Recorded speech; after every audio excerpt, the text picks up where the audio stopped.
მოგესალმებით მეგობრებო. დავბრუნდი როგორც იქნა და გავაგრძელე ვიდეოების ჩაწერა.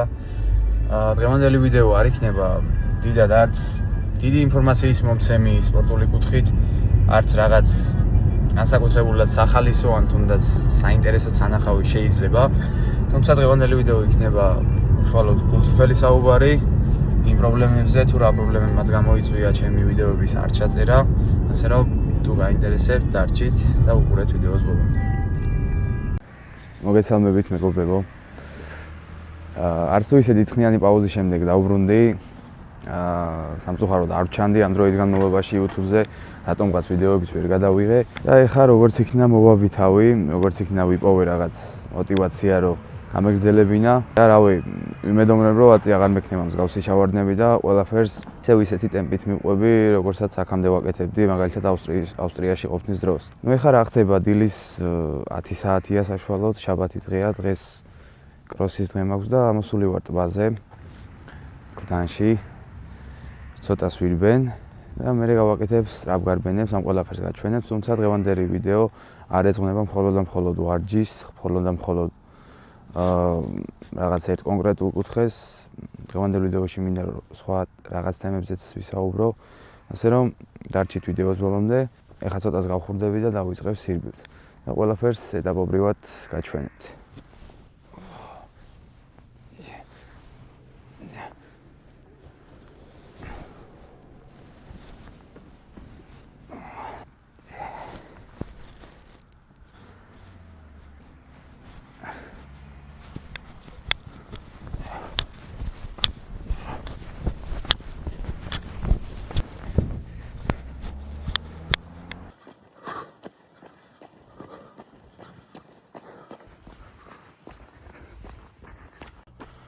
ეს ასე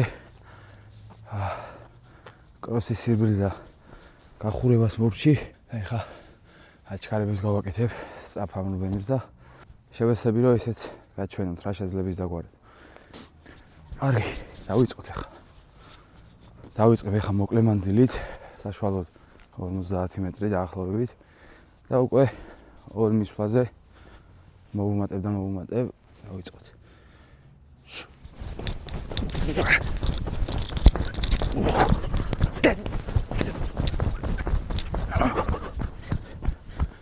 ესეც ასე აჩქარებს მორჩი და ეხლა წახტომები, გასვლები ეგრეთ წოდებული, რასაც ვაკეთებთ ხოლმე ჩვენ და იდეაში ნელ-ნელა გავდივარ ფინიშისკენ და ბოლოს რა თქმა უნდა ვარჯიშს ვამთავრებ ყოველთვის გაწელვებით. ნუ აქაც ამ ვარჯიშიც რა თქმა უნდა თავარი არის აფეთქება და აი მაგალითად წახტომას როცა ვაკეთებ ყოველთვის უნდა ვეცადოთ რომ უფრო მეტი სიმაღლე, უფრო მეტი სისწრაფე მივცეთ რა ჩვენს მოძრაობას.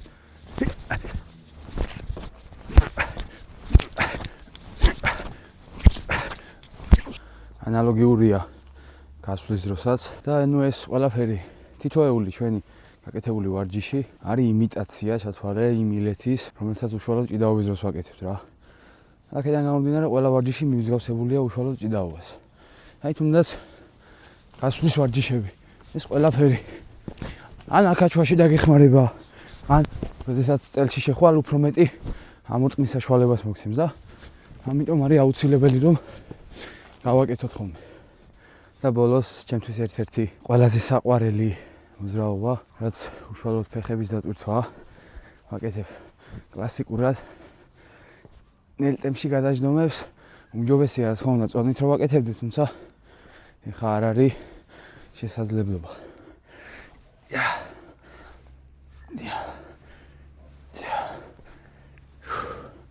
მორჩი ვარჯიშს, მშვენიერი ვარჯიში გამომივიდა. თან შაბათი დღეა, კარგი დატვირთვები გქონდა ეხლა უპირეში და მგონია რომ საკმარისია რა. ეხლა კი ცოტა სხვა თემაზე მინდა თქვენთან საუბარი. მოკლედ ეხლა რა ხდება? არასდროს არ გამჩენია სურვილი მეგობრებო რომ ამ თემაზე მესაუბრა უშუალოდ ხალხთან, ამ თემაზე ჩამეწერა ვიდეო, თუმცა ერთმა ჩემმა მეგობარმა რავი რაღაც იდეების ნაკლებობა მქონდა იდეაში და რავი იმ თემას რასაც თავს ვარიდებდი, კიდევ ერთხელ გამახსენა რომ შეგიძლია ამ თემაზე საუბარიო. ხო და სწორედ ამან მომცა ის ბიზგი რომ მესაუბრა ისეთ თემაზე, რაც არ არის მხოლოდ ჩემთან, არ არის მხოლოდ მოჭიდავეებთან და ეს პრობლემა არის უშუალოდ სპორტსმენებთან. მოკლედ მეუბრებო, დამთავრდა 2025 წელი. დამთავრდა ისე როგორც დამთავრდა, ეხლა ჩვენ ვეღარაფერს ვეღარ შევცვლით. ერთი სიტყვით რო ვთქვა, რა თქმა უნდა, არ ვარ კმაყოფილი ჩემი თავით 2025 წელს. იმიტომ რომ ვერ მოვახერხე საქართველოს ჩემპიონატის მოგება, ვერ მოვახერხე ევროპის და მსოფლიოს ჩემპიონატებზე მონაწილეობის მიღება. თუმცა, ამ წელში მქონდა ბევრად სხვა გამოცდილება, რაც არის კლუბური ჩემპიონატი, რასაც გაჩვენებდით, რამაც მომცა იდეაში იმის საშუალება, რომ თქვენთან დამეწყო უშუალოდ საუბარი, ვიდეოების ჩაწერა და ერთი სიტყვით იდეალური აღმოჩნდა ჩემი ავსტრიაში ორთვიანი გასვლა. პირველ რიგში იმას ვიტყვი, რომ მშვენივრად ჩატარდა ჩემი ავსტრიის სეზონი. კმაყოფილი ვარ, რა თქმა უნდა, იმიტომ რომ პირველი სეზონი იყო ჩემთვის, პირველი გამოცდილება იყო. გავიცანი კარგი ხალხი, შევხვდი კარგ ადამიანებს და ესეც რა თქმა უნდა ერთ-ერთი უმნიშვნელოვანესი ფაქტორია რა. სპორტი რო გამოვრიცხოთ, მე კარგი ადამიანების გავიცანი ამასთან ერთად. იდეაში ყველაფერმა კარგად ჩაიარა, დავბრუნდი საქართველოში და ალბათ ეხლა გაგიჩნდებათ კითხვა, თუ ყველაფერმა კარგად ჩაიარა საქართველოში დაბრუნდი და იმხელა мотиваცია დაგიტოვეთ წინა ვიდეოებში, რომ რო ჩავალ ამას ვიზავ, იმას ვიზამ. რა თქმა უნდა, ლოგიკური კითხვა გაგიჩნდება, თუ რატო არ გავაგრძელებ ვიდეოების გადაღება. მოკლედ რომ ვთქვათ, ყველა ცხოვრებაში დგება რაღაც ისეთი მომენტები, როცა ან мотиваციის ნაკლებობას გრძნობ, ან თუნდაც გბეზრდება რაღაცეები და თავს ვერ აძლევ მის ძალას, რომ გააგრძელო რა მსგავსი საქმის კეთება მაგალითად. და ჩემთანაც ზუსტად იგივე მოხდა. არ ვიცი რატო, რო ჩამოვედი, რაღაცნაირად ის ერთი კვირა დაახლოებით 10 დღე ვერ გრძნობდი ისეთ მონდომებას და ისეთ мотиваციას, რომ გამეგრძელებინა ვიდეოების გადაღება. და ამ ყველაფერმა გამოიწვია ჩემი გაჩერება. თუმცა ეს არ არის თემა, რაზეც მინდა რომ ეხა ვისაუბროთ. მოკლედ, ბევრი მოკიბის გარეშე ყველა ადამიანს გვაქვს ჩვენი რაღაც პრობლემები, ფინანსური იქნება, ეს ფიზიკური იქნება, მენტალური თუ ასე შემდეგ. იდეაში ყველა სპორტსმენის უკან დგას ფინანსური პრობლემაც. და ეს პრობლემა არ ყოფილა ჩემგანაც შორს. სამწუხაროდ, ჩემი ჭიდაობის კარიერით ამ ეტაპზე ჩემს თავს და ჩემს მეუღლეს პირობითად ვერ ვუზრუნველყოფ ფინანსურად სრულად ისე როგორც საჭიროა. და ამასთან ერთად მე მიწევს რომ ვიმუშაო კურიერად. ხო, არასდროს არ მithქვამს ამაზე ასე.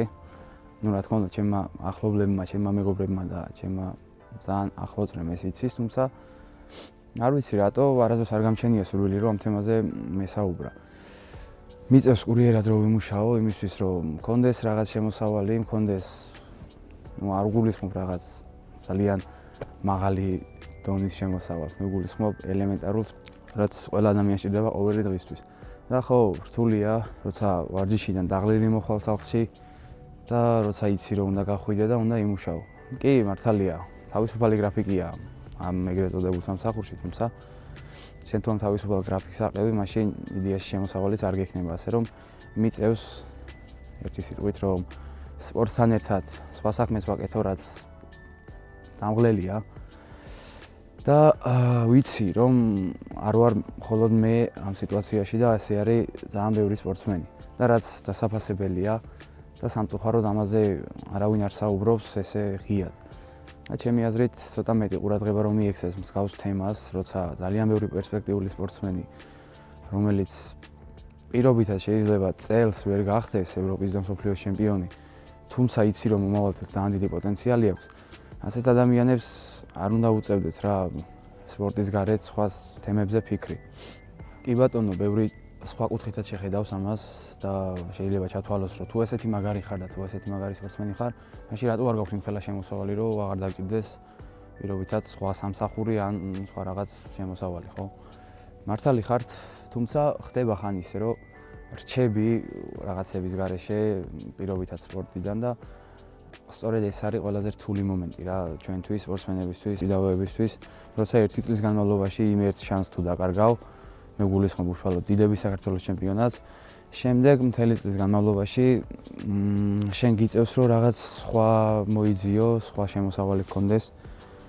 და ხო, ასე მოხდა ჩემს შემთხვევაშიც და მე ამას ვაკეთებ დიდი ხანია უკვე ესე მიწევს რომ ვიმუშაო სპორტთან ერთად. და კი საქართველოს ჩემპიონის როცა გავხდი, მე მაშინაც მუშაობდი. უბრალოდ რავი, ესე არ ვამბობდი ხოლმე რა. არავისთან არ მიდიოდი და არ ვეუბნებოდი, იცით, მე მუშაობდა. ამით მე არც მაგარი ტიპი ვარ, არც ცუდი ტიპი ვარ.